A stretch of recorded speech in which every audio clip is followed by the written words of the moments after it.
Glória a Deus. Isaías capítulo 6. Isaías capítulo 6. Glória a Deus.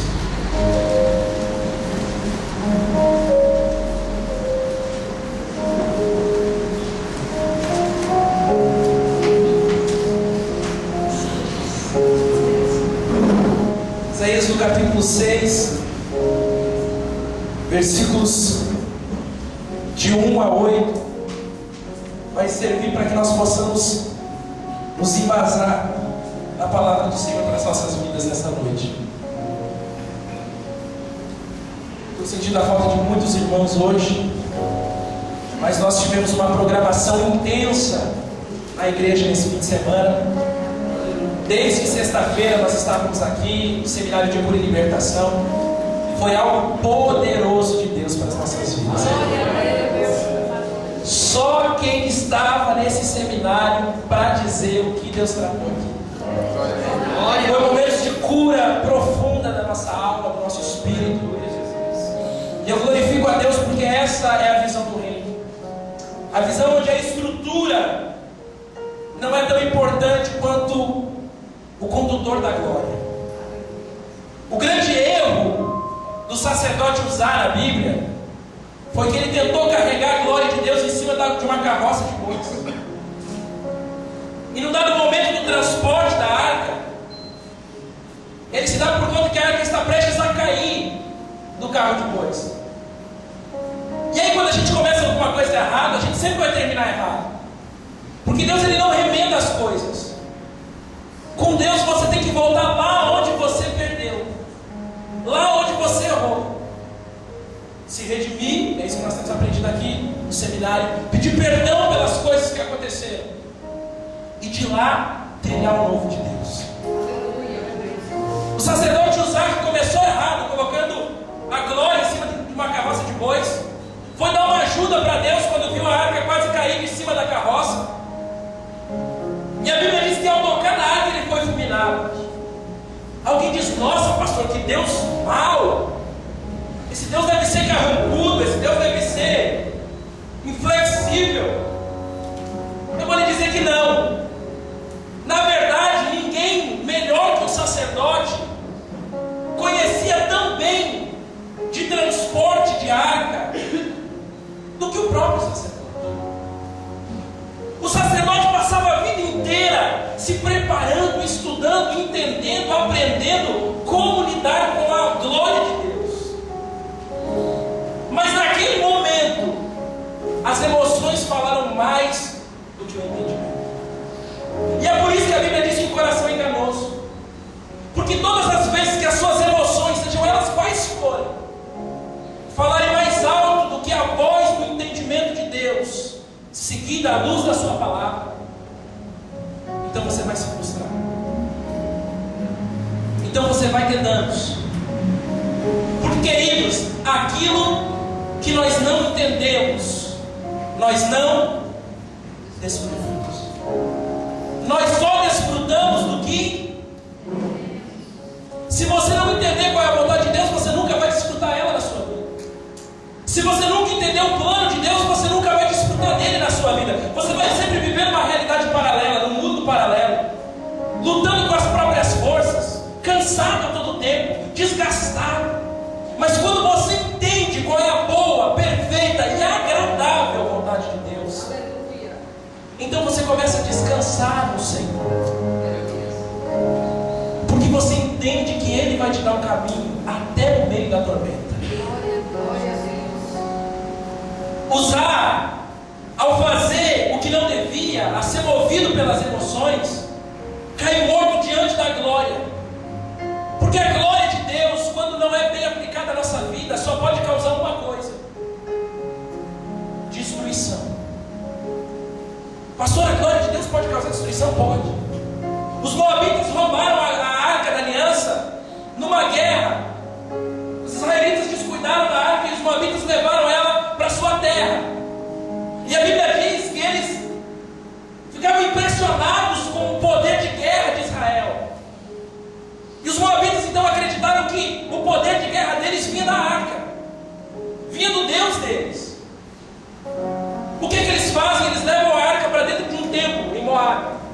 colocam diante de uma estátua de Mamon.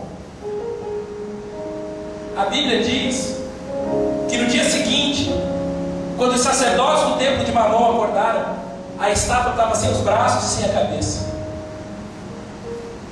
Porque aquilo que é impuro, indigno, porque aquilo que não é santificado, não pode permanecer diante da presença santa. Porque a glória de Deus, se ela não te fortalecer, ela te enfraquece. Ao ponto que você reconheça que não dá para viver sem ela. Ao ponto que você entenda que você não precisa levar o peso da glória. Ela pode ser leve, se você entender o que fazer. A arca, quando Uzá toca nela e morre, fica parada na casa de Obed-Edom, um tal Gedeu que morava por aquelas bandas. E aí Davi teve que atrasar por 3 anos os planos de inauguração do seu reinado,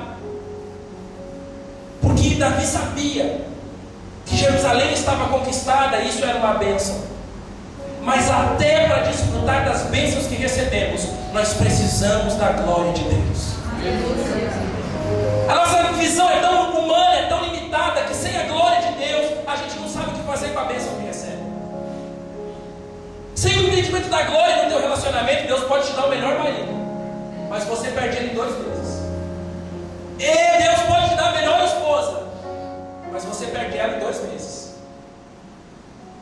Porque você tem a bênção, você tem o que pediu, mas você não sabe o que fazer com isso. Outro dia eu disse aqui no Ministério de Solteiros: todo mundo quer casar, mas quem aqui já sabe fazer comida?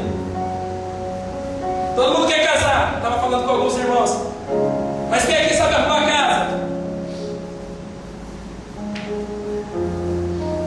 Querido, até para desfrutar da bênção você precisa da glória de Deus, porque a glória de Deus te traz a consciência do ambiente.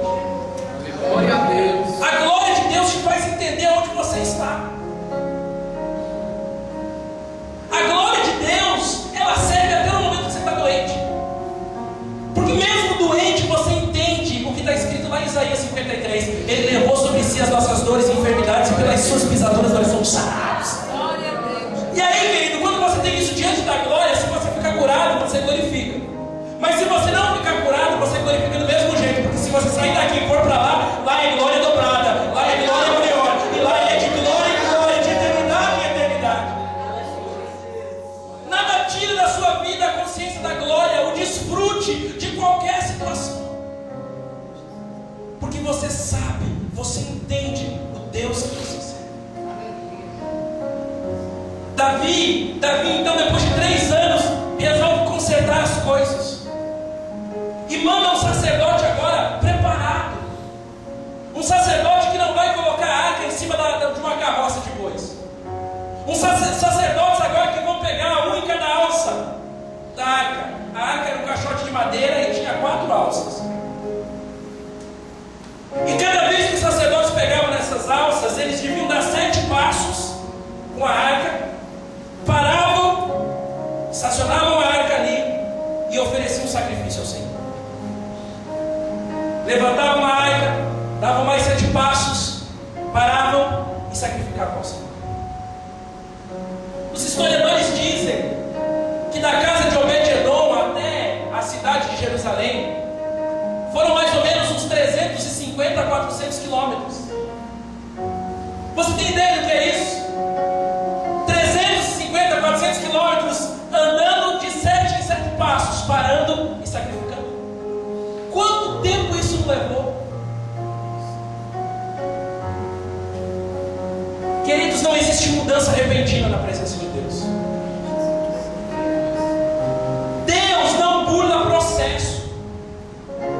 Deus não vai te chamar para aceitar hoje e amanhã você já é um pregador da palavra. Isso não acontece.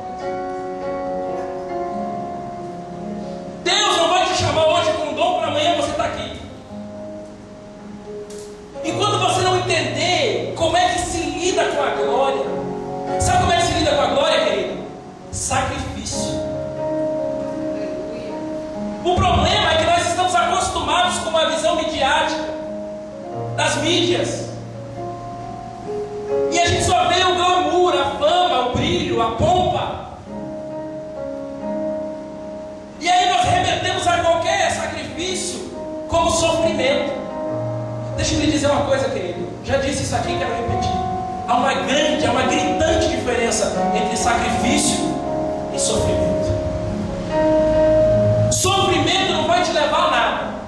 Se você deixar alguém te fazer sofrer, por qualquer motivo que seja, o único resultado disso vai ser ressentimento. Nós vimos isso no seminário. Vai ser amargura, vai ser raiva, vai ser ódio. Porque sofrimento só tem o poder de gerar coisas negativas. Agora sacrifício não. Sacrifício você entrega algo a Deus e Deus te devolve super valorizado. Sacrifício ninguém te obriga a fazer, você se dispõe. Um dia alguém me disse: pastor, se suicidar-se é pecado? É errado? Mas querida, a Bíblia não orienta isso.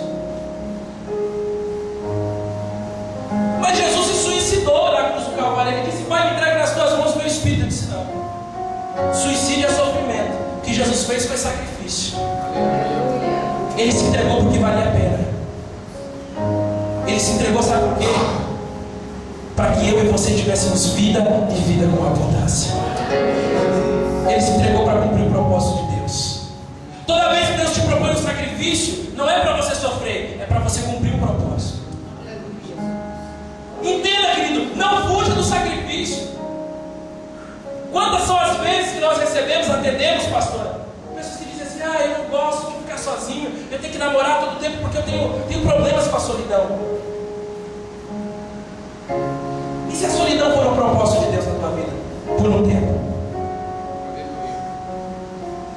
Quando Elias entra na caverna, ele entra com quem? Existem tempos de caverna na nossa vida. Mas a gente está acostumado com uma fé que é aquela do milagre urgente, né? Eu oro hoje, amanhã eu recebo. Tudo certo.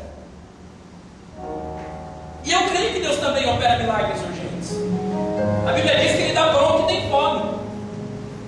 Mas eu não quero viver de pão. Porque toda vez que eu tiver fome, eu vou ter que procurar uma ajuda, eu vou ter que procurar uma casa, eu vou ter que procurar como aquela mulher que queria comer das migalhas da mesa. Eu prefiro ter semente. Porque a Bíblia diz que quem leva a preciosa semente andando e chorando, voltará sem dúvida, trazendo consigo os seus molhos. Querido, aprenda, Deus está lhe dando sementes. E semente você não come, semente você planta. Você espera o processo acontecer para depois colher os frutos. Só que quando os frutos vêm, eles vêm em abundância. Quando Davi leva a arca, depois de cumprir o seu propósito de sacrifícios, a Bíblia diz que o trono é estabelecido com festa. Querido, quer ter festa na tua vida? Ouça o que o Espírito Santo está dizendo para você. Não lute com a voz de Deus. Você já tentou pelos seus meios, pelos seus conceitos. Você já foi pelos seus próprios princípios. Mas o que o Espírito Santo está lhe convidando nessa noite é que você quebre os seus princípios, coloque os seus princípios de lado. Coisas estão se esvaindo das nossas mãos, porque nós ainda não entendemos como desfrutar das bênçãos que foi Deus que nos deu. Querido, Deus tem uma palavra rema para a sua vida hoje. Mas nada disso vai fazer efeito nenhum quando esse culto acabar. Se você não entender no seu espírito aquilo que o Senhor quer ministrar nessa noite. Esse vai ser mais um culto. Essa vai ser mais uma pregação. Esse vai ser mais um louvor. Se você não receber isso no espírito,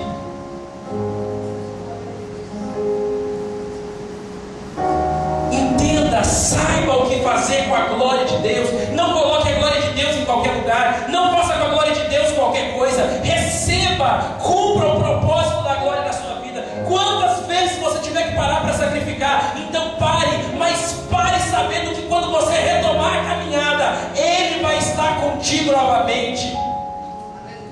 Porque o pior do que ter que parar é continuar sem ter Jesus com você.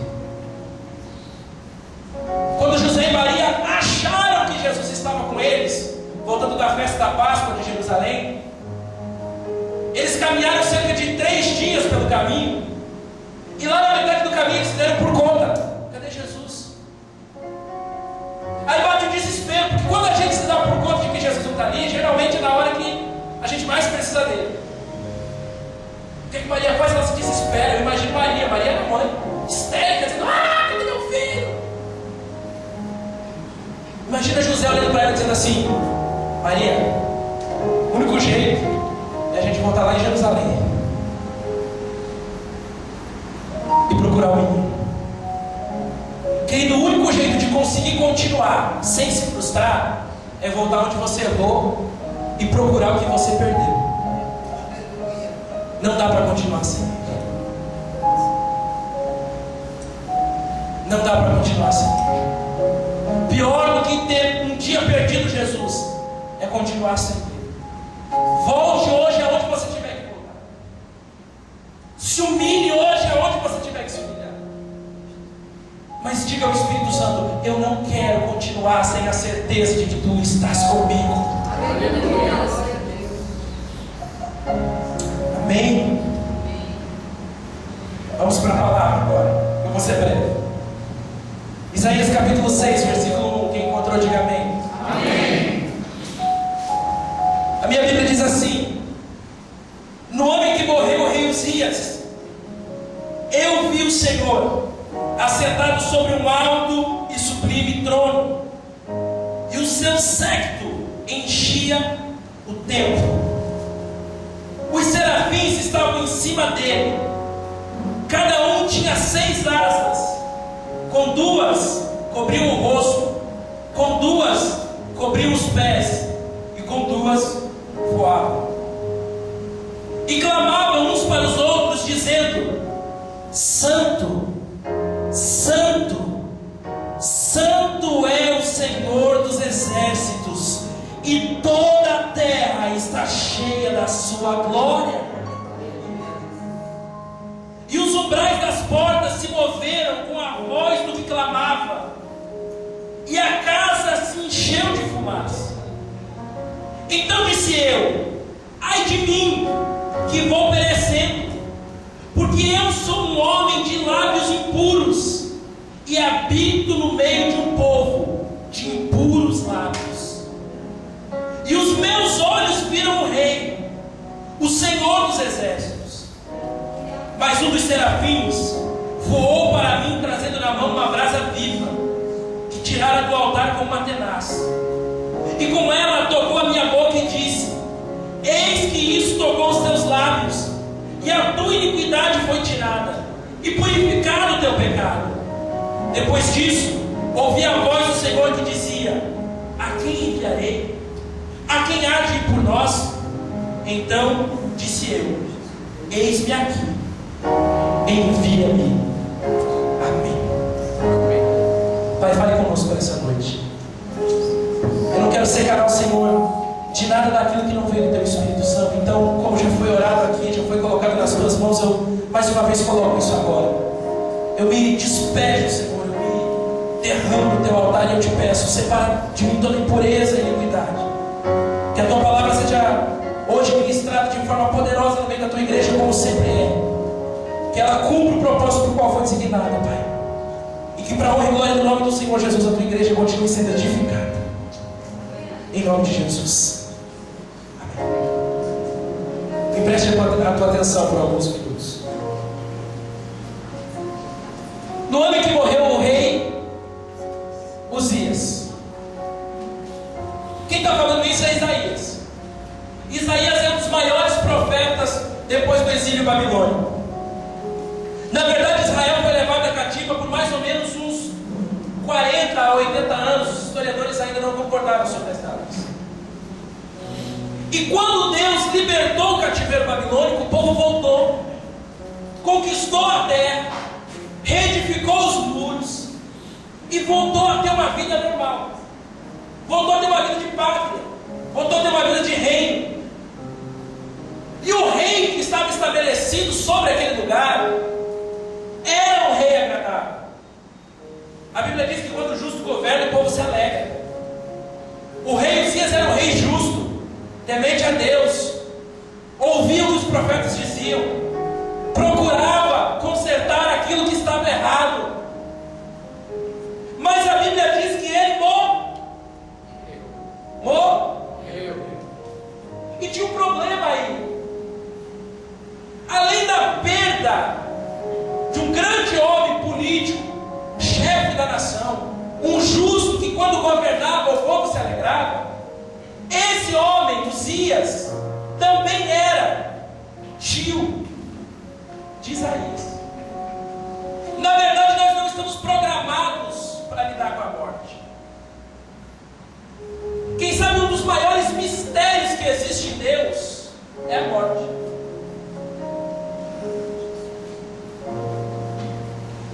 Ela foi a legalidade que o diabo conseguiu para nos amedrontar, para nos assustar, para trazer drama para a nossa vida, para trazer angústia para o nosso coração. Ela é o salário do pecado. Entrou no mundo por conta disso. Eu não sei se você já perdeu alguém muito próximo, muito querido. Eu já perdi. E como são difíceis aqueles momentos em que você tem que ficar diante de um velório, de um ato fúnebre. E como é difícil você olhar para dentro de um caixão e você saber que ali vai estar uma pessoa que você não vai mais ver, pelo menos não nessa realidade. O teu coração chora, a tua alma grita, o desespero que bate dentro de você é quase que inexplicável. Isaías estava se sentindo assim. O povo estava também se sentindo assim, porque toda vez que havia uma transição de governo em Israel, quase que uma crise política se instaurava na nação, e o povo nunca sabia se seria governado por juízes, ou por sacerdotes, ou por profetas, ou por reis. O povo ainda era muito imaturo quanto ao governo, não entendia o propósito de Deus no governo. E eu olho para essa história e eu fico imaginando que Isaías, ou o autor do livro que fala sobre a vida de Isaías, deve ter olhado para as expressões dele, para o comportamento dele nos dias que se seguiram ao enterro, ao sepultamento do seu tio, do rei Uzias. Imagine você, conjecture comigo aí por um instante. Isaías era profeta, amém? Amém. Vocês estão comigo, amém? Amém. Isaías era profeta. Ele tinha credencial. Ele tinha um ministério atestado. Ninguém podia combater a palavra de um profeta. O profeta era o único cara que podia aconselhar o rei. E debaixo da autoridade do Espírito exortá-lo. O rei podia não ouvir mais ninguém, mas ele sempre ouviria o sacerdote, ele sempre ouviria o profeta. Esse cara tinha domínio na nação. Mas ele estava tão cansado que ele diz assim: sabe uma coisa? Eu vou desistir. Eu vou dar um tempo. Não quero mais não. Essa dinâmica de não ter controle de nada, de perder o controle para Jesus assumir, é cansativa demais para mim. Sabe uma coisa? Eu vou hoje lá na igreja conversar com o sacerdote. Vou lá no templo e vou dizer: eu quero umas férias, porque é isso que a gente faz quando a gente tem medo de enfrentar situações. A gente perde logo um tempo. Quer ver uma conversa que o namoro não vai durar muito? É quando o namorado chega e diz assim: ó, tô querendo um tempo.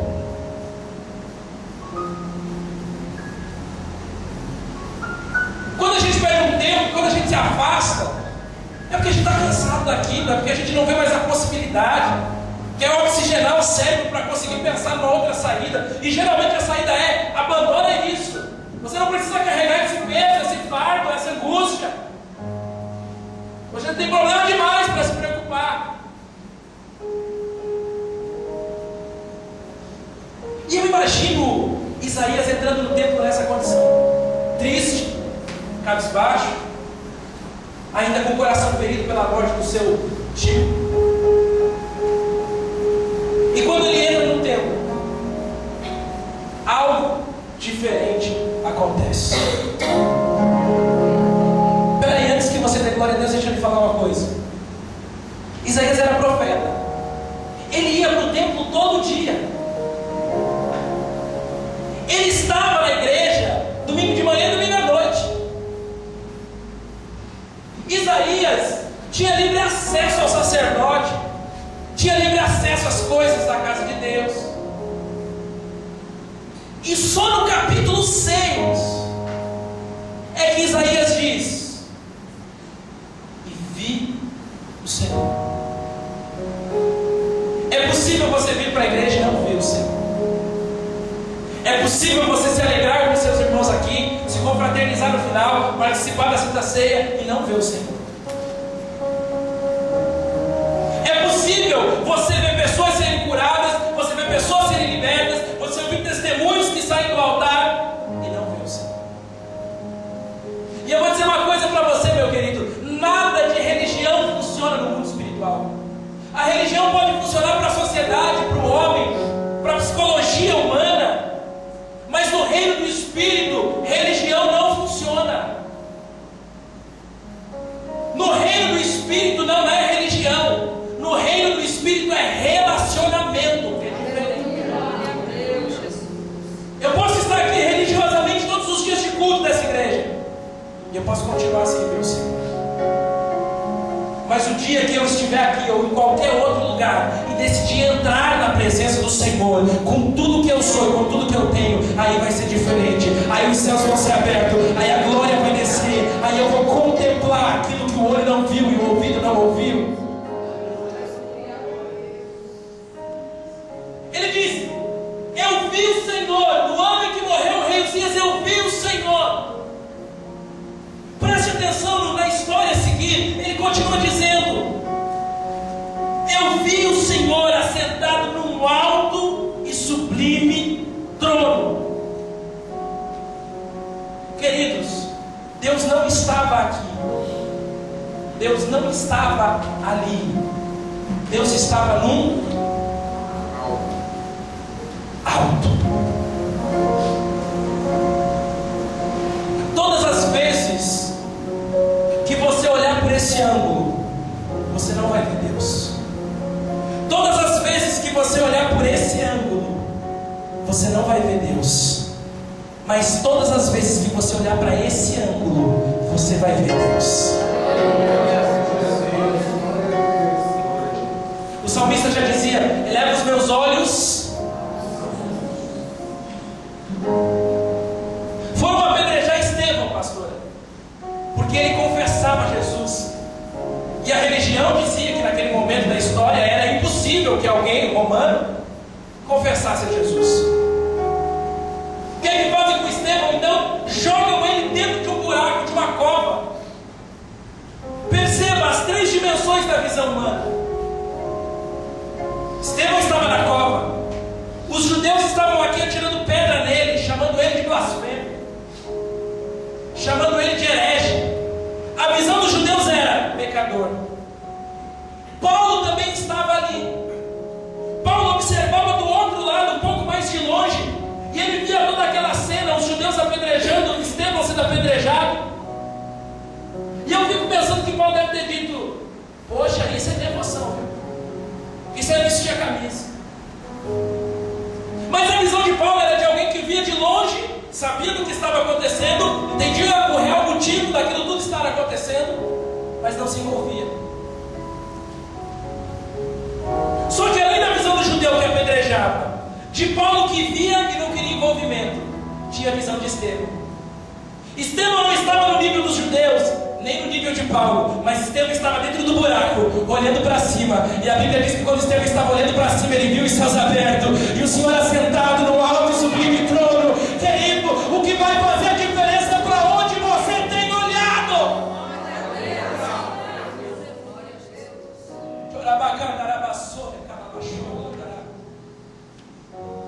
A visão muda. Tem que mudar quando você se relaciona com o Espírito Santo, quando você se relaciona com Jesus.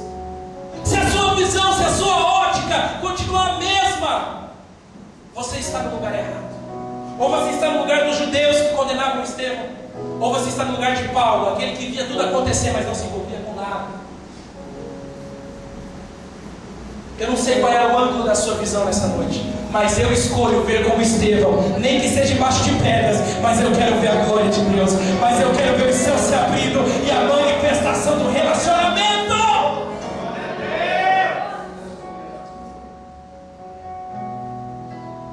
Você está entendendo, querido? Para onde você tem olhado quando entra aqui? Hoje é um culto de Santa Ceia. Se você olhar para mim, certamente você vai encontrar falhas. Eu não sou perfeito. Tão pouco como pessoa, quem dirá como pastor. Quem já me viu aí dando carão por aí sabe como é. E às vezes depois eu me sinto tão culpado porque falei umas coisas meio duras, que eu vou lá e amar, me perdoa. Eu fui duro demais com você. Diga André, né? Não tem como você olhar para mim, querido. Se você olhar para a pastora Rejane, gente, ela é um amor, ela é linda, maravilhosa. É uma gata, Maria acertou na loteria, diga-se de passagem. Mas ela também não é perfeita. Olha essa marolha aí. Nem com essa careca lustrada. O pastor Fábio, os nossos líderes, os missionários sabiam. Se você estiver aqui olhando para mim, querido, eu vou lhe dizer uma coisa: procure outra igreja. Eu não estou aqui para ser manequim da obra de Deus. Eu estou aqui para pregar a palavra. E se você quiser comunhar, se você quiser comungar comigo, estar na mesma comunhão que eu, então você vai ter que olhar para a mesma direção que eu estou olhando, porque senão, se dois não se acertam, eles não caminham juntos. E sabe para onde é que eu estou olhando, queridos? Eu estou olhando para o alto. Esses dias alguém disse: aquele lugar é um lugar de hipócrita. O mundo é um lugar de hipócritas. O seu trabalho é um lugar de hipócritas. Por que aqui não seria? Aqui é um lugar de hipócritas, com certeza. Mas eu não estou aqui por causa dos hipócritas. Eu estou aqui por conta da minha visão. E a minha visão será aquele que é santo.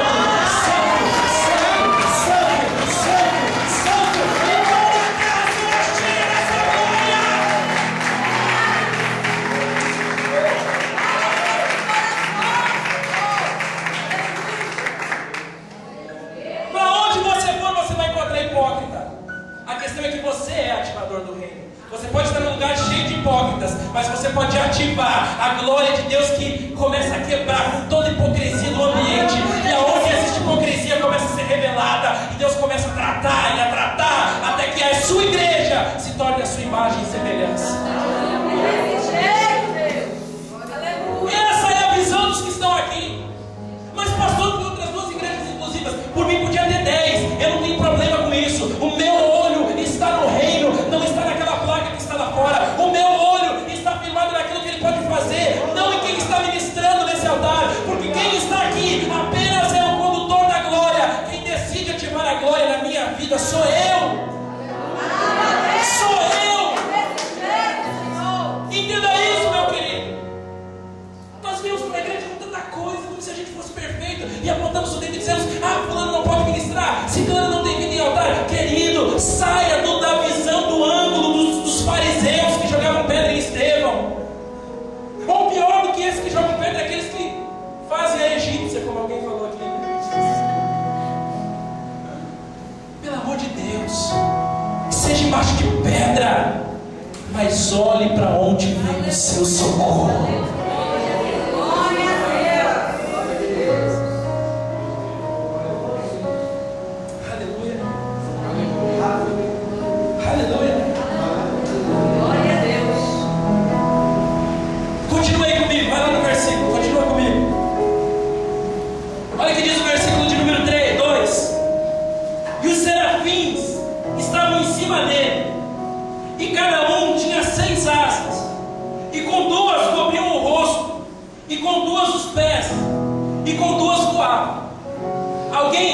Alguém pensa que anjo é aquele bonequinho, aquele bebezinho, com o bumbum de fora e a flecha na mão, né?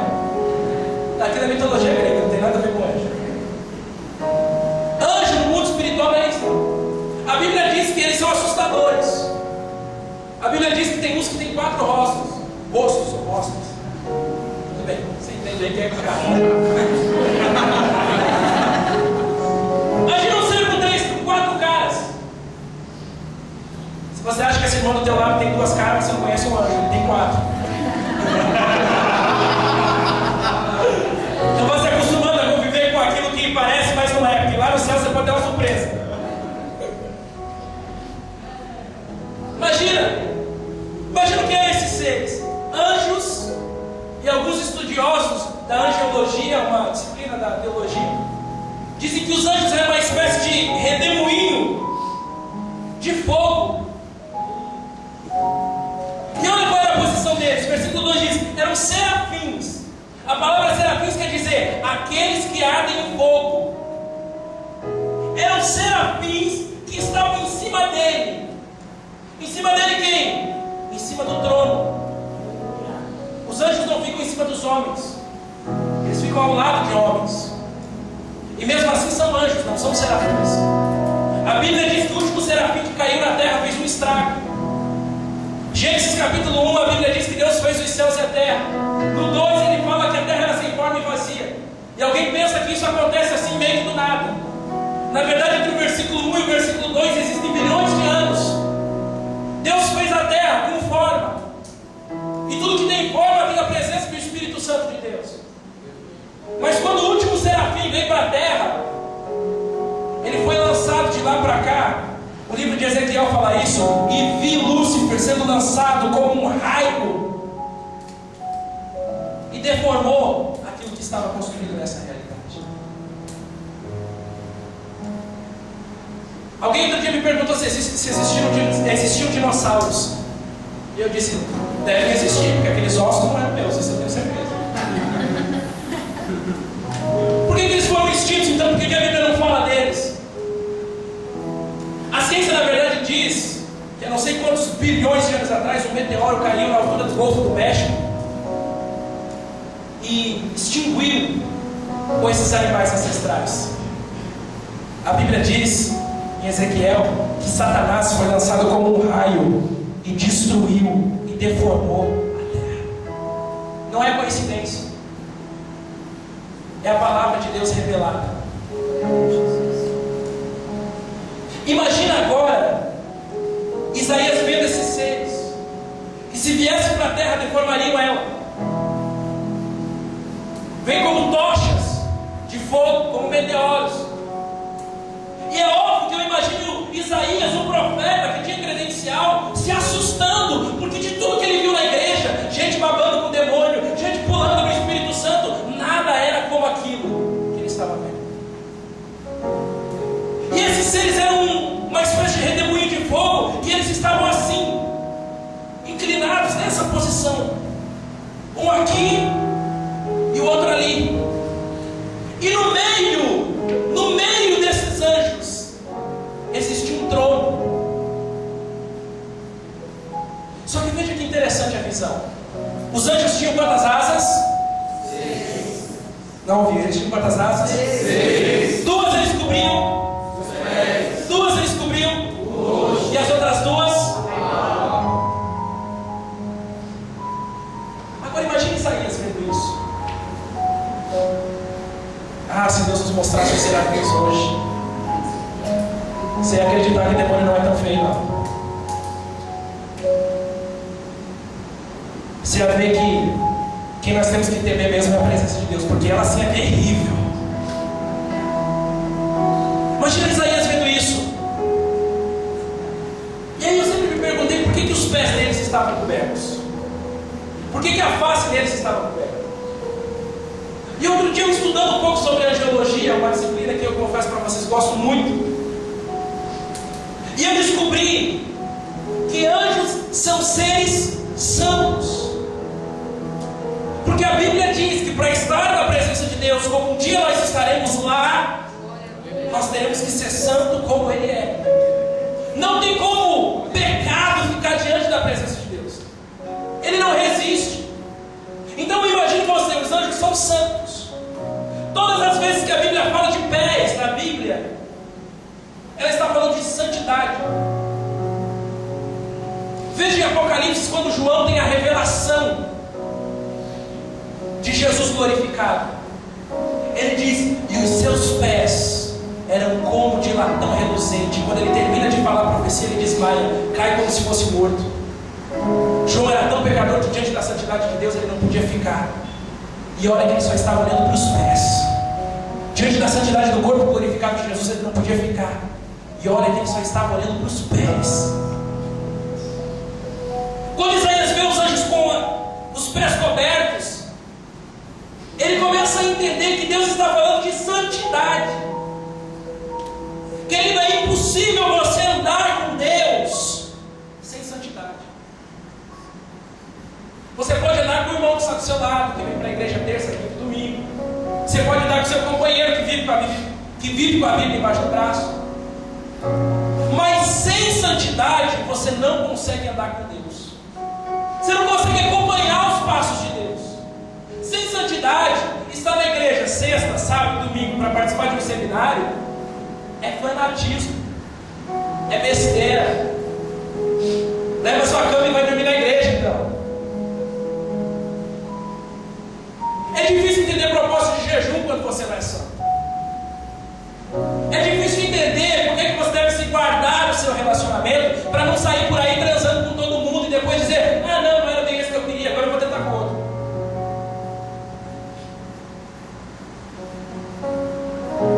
Os anjos estavam com os pés cobertos, os serafins estavam com os pés cobertos, e Isaías, olhando para isso, ele começou a entender que para andar com Deus eu preciso me santificar. Para andar com Deus eu não traço os meus passos, eu não traço as minhas veredas. As veredas já estão traçadas. E eu preciso enquadrar os meus pés nos caminhos. Às vezes, no caminho de Deus, eu preciso fazer meio que um equilibrismo, você sabe? Que o caminho é tão estreito que não dá para passar com os dois pés, não, tem que ser um por vez, assim, meio que de lado. Mas ainda assim, em santidade. Mas um pouco, Isaías está olhando a visão e ele vê os anjos com as asas no rosto, cobrindo o rosto. Lembre-se da posição em que eles estavam? Qual era a posição? Eles estavam assim. Um aqui. Vem cá, pastor Paulo. Em nome de Jesus. Aqui, ali. Um estava assim e o outro assim também, vai. Amém? Amém. Eles estavam assim. Com duas asas eles cobriam os pés. Isaías começou a entender que os pés falavam de santidade. Santidade sem a qual ninguém poderá ver o Senhor. Ninguém poderá andar com o Senhor. Mas esses mesmos anjos que cobriam os pés, eles também cobriam o rosto. Poxa, se os pés era para Isaías não ver, o rosto era para os anjos não ver. Não ver quem? Aquele que estava sentado no trono. Porque se os anjos eram santos, aquele que estava sentado no trono é santo, santo, santo, santo e santo eternamente.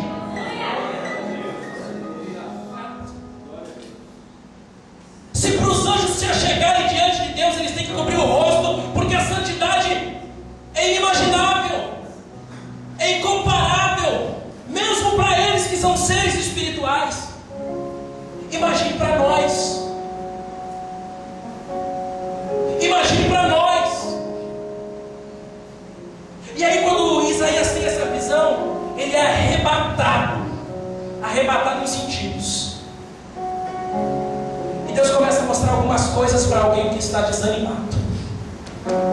Porque lembre-se no começo do versículo do capítulo: no ano em que morreu o rei, Deus arrebata os sentidos de Isaías porque ele estava desanimado. E olha o que Deus começa a mostrar. Os sentidos são os 5 que temos.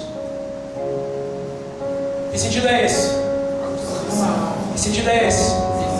Que sentido é esse? Que sentido é esse? Que sentido é esse? Entenda, Isaías é levado a uma visão. E no versículo de número 3 ele diz: e clamavam uns aos outros, dizendo: Santo, Santo, Santo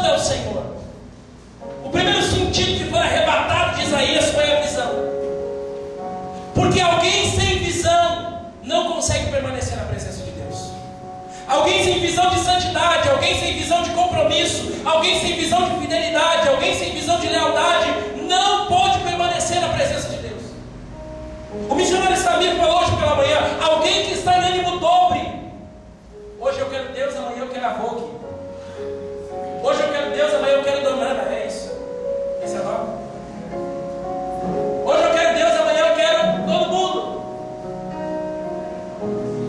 Se você não tiver uma visão, você não vai poder ver o Senhor. Mas pastor, é muito radical. Não, isso é santidade. É diferente. Tem lugares, querido, que nós não podemos ir. Porque a primeira coisa que vão dizer quando estiver lá: olha o crente aí. Tem coisas que você não pode fazer. Mas pastor, todo mundo faz. Mas você não é todo mundo. Você é separado, é escolhido, é diferente. Com você é diferente.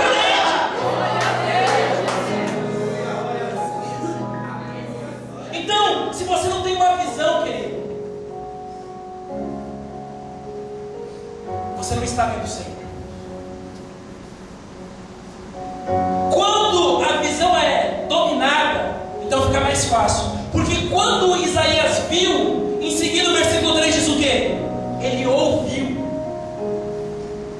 Primeiro você vê Deus. Quer um exemplo disso? Jó. No final do seu capítulo ele diz assim: antes, com ouvidos meus ouvidos, te ouvia, mas agora os meus olhos. Primeira coisa para você andar com Deus é você ver Deus. Não, mas Deus falou comigo, querido. Ah, Deus falou, mas você não tem visão nenhuma. Tem gente que vive tanto daquilo que Deus fala, que ele parece cego. Sabe? Ele não sabe para onde ele vai. E nós temos crescido no meio pentecostal, que às vezes distorce um pouco o sentido da palavra. E nós fomos ensinados a ouvir Deus. Eu quero dizer uma coisa: antes de ouvir Deus, veja Deus. Porque não vai adiantar nada você ouvir Deus se você não vê-lo. Jó o tempo todo ouvia e ouvia falar, mas as coisas só mudaram quando ele viu o Senhor. Sabe quando as coisas vão mudar? Quando você começar a enxergar Deus. Pastor, eu estou passando pela luta. Deus está lá. Por que Deus está lá? Porque Ele é Deus de montes, mas Ele também é Deus de vales. Deus está lá. Se você procurar, você vai achar. Depois que você vê, então você ouve. E aí sim, quando aquilo que você vê casa com o que você ouve, então é Deus que está falando. Algumas pessoas chegam para a gente e dizem assim: pastor, que coisa é essa de discernimento? Eu nunca entendi essa história de discernimento. Eu não consigo ter discernimento. E eu tenho dito para essas pessoas: ore por visão. Porque se aquilo que Deus está falando com você não é aquilo que você está vendo, então não é Deus. Não é Deus. Você está entendendo, querido? Eu não estou falando do olho físico, eu estou falando do olho espiritual. Se aquilo que Deus está lhe falando não está fechando com aquilo que você está vendo no seu espírito, então não é Deus. Por quê? Porque Deus não faz confusão. Não, Deus me falou que eu vou voltar com ele, mas ele já está casado com outro. Me desculpa, meu irmão, mas você está ouvindo outra pessoa que não é Deus, não. Você está ouvindo as suas emoções, você está ouvindo o seu coração, você está ouvindo a sua carência, você está ouvindo tanta coisa, mas Deus você não está ouvindo, não. Por quê? Porque o princípio de Deus é que Ele não faz confusão. O que tem de crente ouvindo tudo e não vendo nada é impressionante. E as pessoas chegam revoltadas, aí as pessoas brigam, porque me disseram, porque eu ouvi dizer, porque isso, porque aquilo. Mas espera aí, querido, o que você está vendo? Querido, a audição só tem fundamento quando a visão funciona. No reino do Espírito é assim. E quando ele ouve aquilo que os santos estão falando. Ele ouve coisas santificadas. Oh, Jesus, nos leva nesse nível essa noite. Porque o que tem de gente ouvindo besteira, dando ouvido e prestando ouvido para o diabo, Pelo amor de Deus, crente, ouça coisas santas. Sabe o que Isaías ouvia? Ele ouvia os anjos, os serafins dizendo: Santo, Santo, Santo, Santo é o Senhor, e toda a terra está cheia da sua glória. Não empreste seus ouvidos para o diabo, não empreste seus ouvidos para os fofoqueiros, não empreste seus ouvidos para os destruidores. Empreste, aleluia, empreste não, dê os seus ouvidos a Cristo e ouça o que Ele tem a dizer a respeito dessa situação, a seu respeito, porque o que Ele tem a dizer vai fazer diferença na tua vida. Ouvidos santificados, visão focada, e a visão vai continuando, no versículo 4 ele diz: e os umbrais das portas se moveram com a voz de quem clamava. Imagina que voz é essa? Quando ele fala dos umbrais, ele está falando do templo.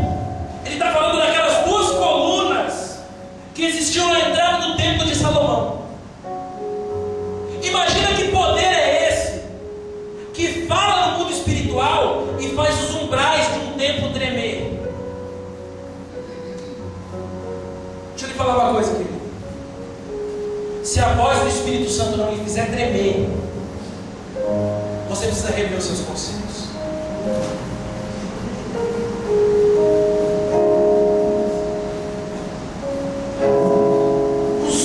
As colunas, os pilares do templo, elas não eram encostadas em nada, encostadas em nenhuma parede. Na verdade, aqui eram as paredes do templo e do lado de fora ficavam as duas colunas. De forma que na visão de Isaías, quando a voz ecoava lá, a santidade de Deus, os umbrais que não estavam encostados em nada, balançavam-se para cá e balançavam-se para lá, para cá, para lá. Um dia eu visitei a igreja de um pastor amigo meu e ele tinha acabado de colocar gesso no teto. Eu não entendo muito bem de construção. Quem entende melhor que eu pode depois até me corrigir se eu estiver errado. E o problema é que o cara que colocou o gesso lá, colocou o gesso rente à parede, lá em cima. No umbral da parede ele encostou. Ele não deixou aquele espaço que precisa se deixar com gesso. Então, era uma avenida onde a igreja estava localizada. E toda vez que um ônibus ou um caminhão grande passava por aquela avenida, tremia o templo. E o que começou a acontecer? O gesso começou a rachar, caiu. E um dia eu conversando com ele me dizendo: olha rapaz, o cara que fez o serviço aqui, esse negócio completamente porco. A gente usa essa expressão, serviço porco. Agora eu vou ter que chamar um outro cara aqui para fazer e tal. E aí o outro construtor, o outro cara que ia colocar o gesso disse: olha, o erro do antigo foi que ele colocou o gesso rente à parede. Na verdade, o gesso ele tem que ter uma folga na parede, ele tem que ficar um pouco afastado, porque senão começa a dar um atrito, o templo se move, e o gesso, como é mais frágil, não resiste, cai. Enquanto ele foi falando isso, eu fui pensando nessa história de Isaías. E eu comecei a entender por que os umbrais do templo não estavam encostados em nada. Porque, querido, tudo aquilo que você constrói com Deus e para Deus tem que ser flexível. Pessoas que não são flexíveis vão ouvir Deus falar e não vão aguentar ficar em pé. Não porque vão cair no espírito, mas porque vão se quebrar todas, vão entrar em atrito com a voz daquele que fala, e quando fala faz tremer. O efeito que aqueles caminhões, aqueles ônibus causavam naquela avenida é parecido com o efeito do Espírito Santo quando fala. Porque na maioria das vezes que Deus vier falar com você, Ele vai falar para te confrontar, Ele vai falar para te corrigir. E se você estiver agarrado a alguma coisa, se você estiver encostado em alguma coisa, se você não estiver livre para se mover para o lado que o Espírito de Deus lhe mandar, para o do lado em que a voz falar com você, você não resiste diante da presença dele. Sabe por que os umbrais do templo não caíam? Porque eles não estavam encostados em nada. Não fique encostado numa amizade, não fique encostado num pastor, não fique encostado no seu companheiro. Querido, vai ser difícil você viver por si só, vai ser difícil você ter uma fé viva apenas dentro de você, mas prefira isso do que viver à sombra de alguém que te influencie e que lhe impeça de ouvir aquilo que Deus está falando. Você vai aprender, vai ter que aprender a ser mais flexível, porque crentes inflexíveis não ficam firmes na presença de Deus, logo caem, porque quando a voz de Deus fala, ela fala para tremer as estruturas. E se você não está preparado para lidar com estruturas, meu filho, você vai ter que desconstruir tudo, porque o negócio de Deus não é na aparência bonita das coisas, é na estrutura delas.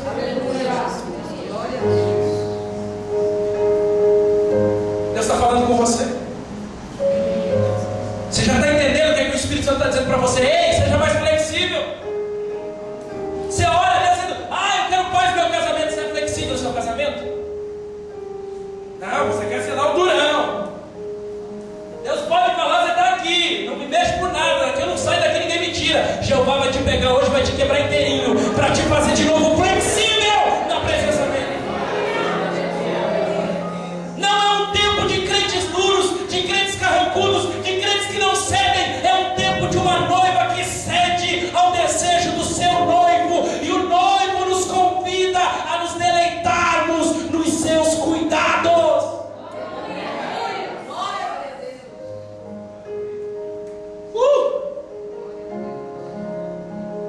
Versículo 5.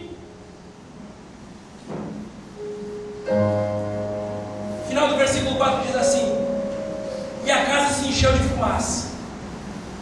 E o versículo 5 diz assim: então disse eu, ai de mim, porque vou perecer. Olha só, Deus dá a visão, Deus fala, a voz de Deus faz tremer algumas coisas. Tudo isso para quê? Para que você chegue a uma conclusão. Ai de mim! Sabe, queridos, Isaías podia dizer assim: ai de Israel, que é um povo de puros lábios. Ai do Joseã, ai da Marília, ai da pastora dessa igreja. Mas diante da glória, você não tem condição de apontar o dedo para ninguém. Diante da glória, a única coisa a fazer é dizer: ai de mim, Senhor, porque não é o outro que precisa de conserto. Quem precisa de conserto é você.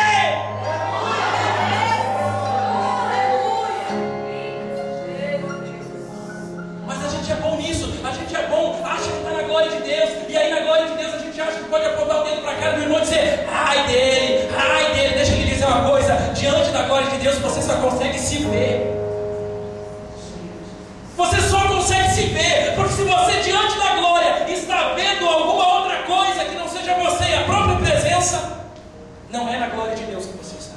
É na glória do mundo, é na glória dos homens, é quem sabe até na glória do maligno, mas não é na glória de Deus. Se você já teve a experiência de entrar em um lugar que tinha aquela fumaça, aquele gelo, não é? Aquele gelo seco, você começa a perceber que quando o lugar fica tomado de gelo seco, você não consegue ver mais nada. É assim, não é? Você só consegue se ver. Se você olhar para cima, você se vê. Mas se você olhar para cá, por mais que a sala esteja cheia de gente, você não vê nada. Sabe por que Deus quer te dar visão? Sabe por que Deus quer que você ouça? Sabe por que Deus quer que você seja flexível? Porque é você. O negócio de Deus é com você. Mas pastor é igreja, mas pastor o fulano, mas o ciclano não. O negócio de Deus não é com o ciclano. Com o ciclano Deus resolve com o ciclano, mas com você Deus resolve com você. Com você Deus trata com você. Quando Deus quer tratar comigo, não adianta eu chamar a pastora e dizer: não, a culpa é da pastora, meu ministério não está dando certo porque a culpa é da pastora. Não, é eu. Querido, se eu estou diante da glória, é eu. Eu reconheço quem eu sou diante da glória.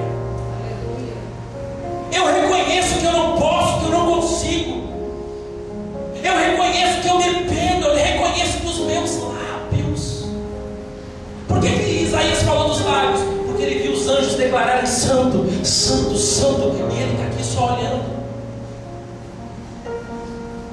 Quem sabe olhando como eu e você olharíamos.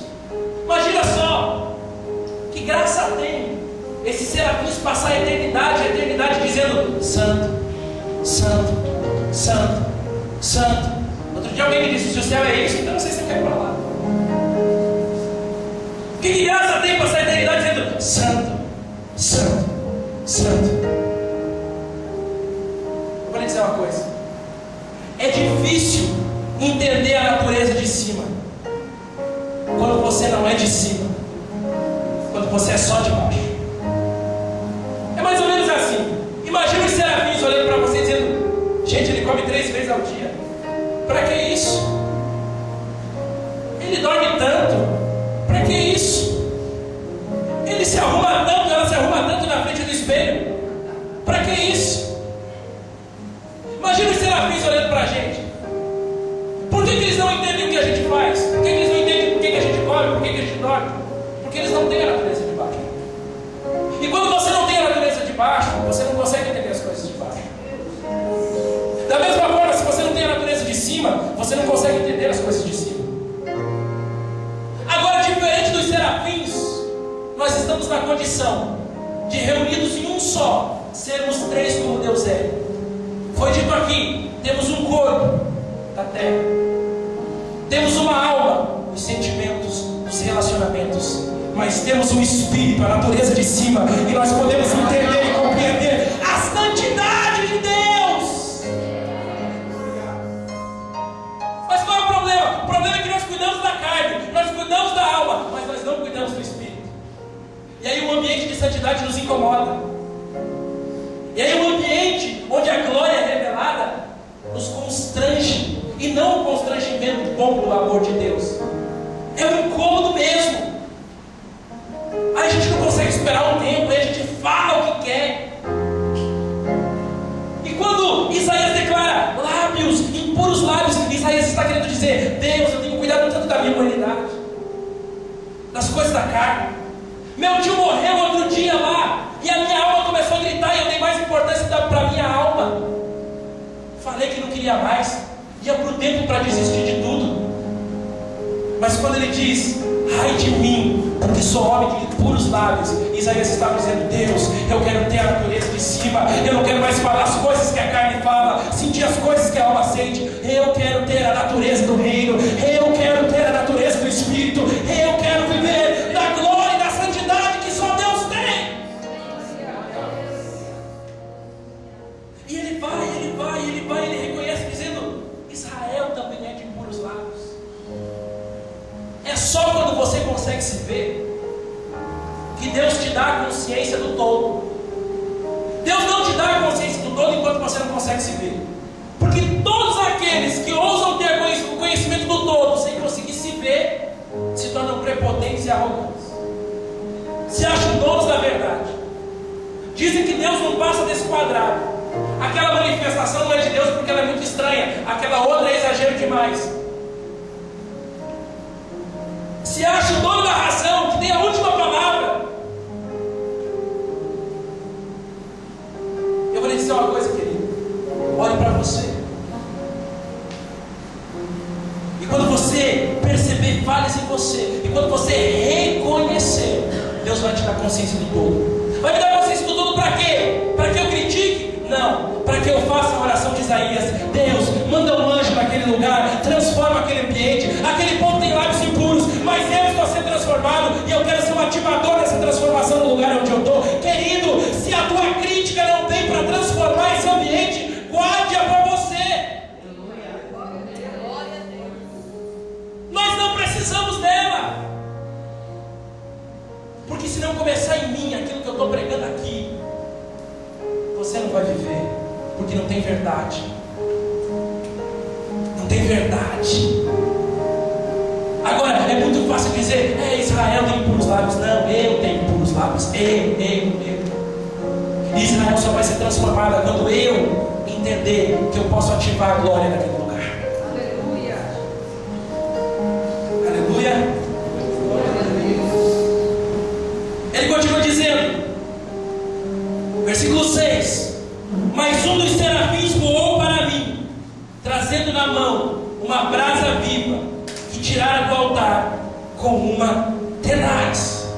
Tenaz não é aquela cola de escola não, tá? Cola tenaz não. Tenaz é aquela espécie de gancho, né? Os ferreiros usam quando vão colocar o ferro no fogo. Agora você já imaginou um anjo que é de fogo, pegar uma tenaz para pegar uma brasa? Parece meio desconexo, confuso. Para que um anjo que é de fogo pega uma brasa de fogo com uma tenaz?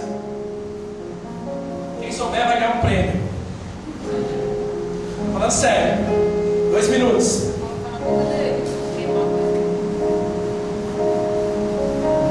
Queridos, o fogo dos anjos, o fogo dos serafins, é fogo santo. O fogo que eles pegaram com Atenais debaixo do altar é fogo santificador. Se Deus derramasse fogo santo aqui, ninguém de nós sobraremos. Porque o fogo santo ele queima pecado.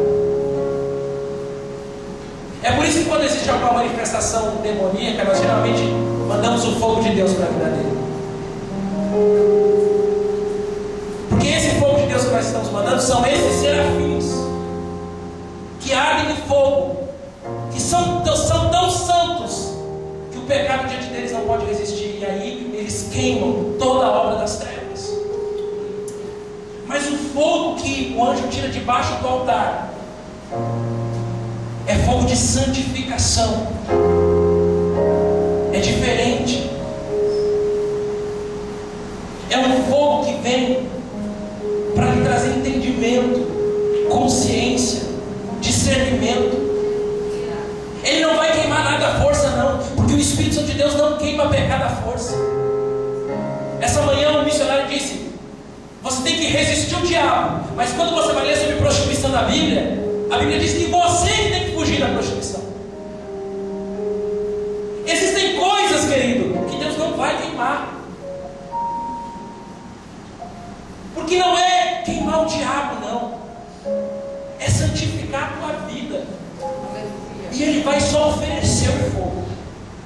O anjo veio com Atenais e disse: teu problema é os lábios?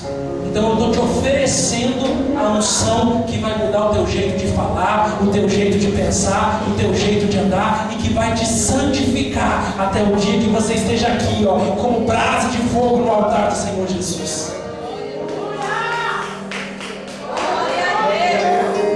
Se você está esperando um fogo para você não se prostituir mais, você está errado. Porque a prostituição, você nem resiste a ela, não, você foge dela. Isso é fogo. Isso é fogo tirado do altar. É o entendimento de que eu não tenho que resistir à prostituição, eu tenho que fugir dela. Isso é fogo. Se você continuar orando para Deus mandar fogo, Deus vai queimar é você.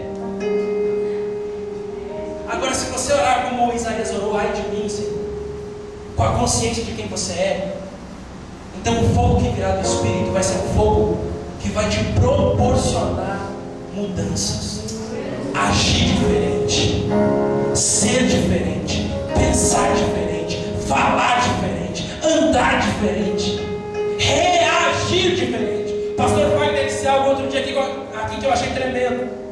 Ele disse: agir como Jesus é fácil, o problema é reagir como Jesus.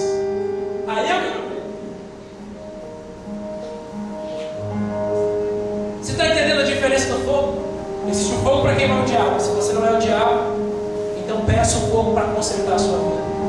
Fogo do conserto, fogo do entendimento, fogo que muda a tua forma de falar, a tua forma de pensar, a tua forma de ver, e que não é imposto em você, que é oferecido pelo Espírito vivo de Deus a você. E é você quem decide se o anjo pode tocar nos seus lábios, se o anjo pode tocar na sua vida, ou se ele não pode tocar. Se você decidir que o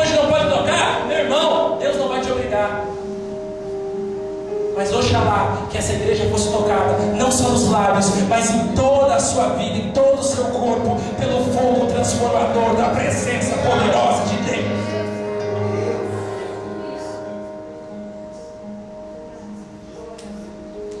Para terminar, o versículo 7 diz assim: e tocou a minha boca e disse: eis que isso tocou os teus lábios, e a tua iniquidade foi tirada, e o teu pecado foi perdoado. Sabe qual é a palavra dessa noite? É uma palavra de reflexão, é uma palavra de exortação, é uma palavra de reconciliação, mas sobretudo é uma palavra de perdão.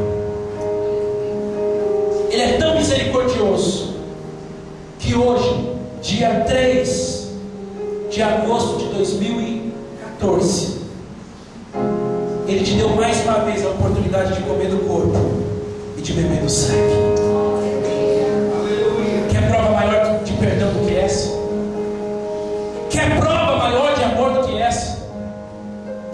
Se você entender o que o Espírito Santo está trazendo hoje para a sua vida, se você conseguir entender aquilo que você precisa mudar, querido, a palavra de Deus para a tua vida hoje vai ser: perdoados estão os teus pecados, purificados estão as tuas iniquidades.